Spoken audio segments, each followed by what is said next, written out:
എൻ്റെ ജീവിതത്തിൽ ഏറ്റവും കൂടുതൽ എനിക്ക് വിഷമമുണ്ടാക്കുന്ന ഒരു മന്ത്രയെക്കുറിച്ചിട്ടാണ് ഞാൻ നിങ്ങളുമായിട്ട് പങ്കുവയ്ക്കാൻ പോകുന്നത്. ഞാൻ എപ്പോഴൊക്കെ ഈ ഒരു കാര്യം ഞാൻ ചെയ്യുന്നുണ്ടോ ആ സമയമെല്ലാം ഞാൻ ഒരുപാട് കരയാറുണ്ട്.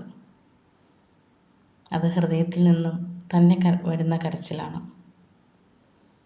ഈ ഒരു മന്ത്രയുടെ പേരാണ് ഹോപ്പോണോപ്പോണോ. നമ്മൾ സാധാരണയായിട്ട് കുഞ്ഞിലെ കുറേ ഗോൾഡൻ വേർഡ്സൊക്കെ നമ്മൾ പഠിക്കാറുണ്ട്. അതുമായിട്ട് ബന്ധമുള്ളത് തന്നെയാണ് ഈ ഹോപ്പോണോപ്പോണോ. ഇതിനകത്ത് വരുന്ന 4 വേർഡ്സ് എന്ന് പറഞ്ഞാൽ sorry, please forgive me, thank you, I love you. ഇത് ഏതൊക്കെ സാഹചര്യങ്ങൾ ഉപയോഗിക്കാമെന്ന് ചോദിച്ചു കഴിഞ്ഞാൽ, നമുക്ക് എപ്പോഴൊക്കെ വിഷമങ്ങൾ ഉണ്ടാവുന്നു, അല്ലെങ്കിൽ നമുക്ക് എപ്പോഴൊക്കെ നമ്മൾ എനർജി ഡൗൺ ആവുന്നുണ്ടോ,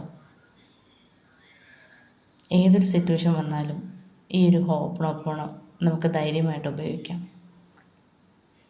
നമ്മുടെ പ്രശ്നങ്ങളെ മറ്റൊരാളോട് പറഞ്ഞു നടക്കുന്നതിനേക്കാളും എന്തുകൊണ്ടും നല്ലതാണ് ഇങ്ങനൊരു കാര്യം ചെയ്യുന്നത്. ഞാൻ ഇന്ന് ഈ വീഡിയോ ചെയ്യാൻ കാരണം തന്നെ ഇന്ന് ഞാനത് കുറേ നാൾക്ക് ശേഷം വീണ്ടും ചെയ്തായിരുന്നു. ഞാൻ ചെയ്യുമ്പോൾ എനിക്ക് മെൻ്റൽ ബ്ലോക്കുകളാണ് മാറിക്കൊണ്ടിരിക്കുന്നത്. നമുക്കുണ്ടാവുന്ന ബുദ്ധിമുട്ടുകളും പ്രയാസങ്ങളും ഒക്കെ മാറുന്നതിന് വേണ്ടിയിട്ട് നിങ്ങളും ഈ ഒരു മന്ത്രം ഉപയോഗിക്കുക. ഈ അറിവ് പറഞ്ഞു തന്ന എൻ്റെ മെൻ്ററിനെ ഞാൻ ഓർക്കുന്നു.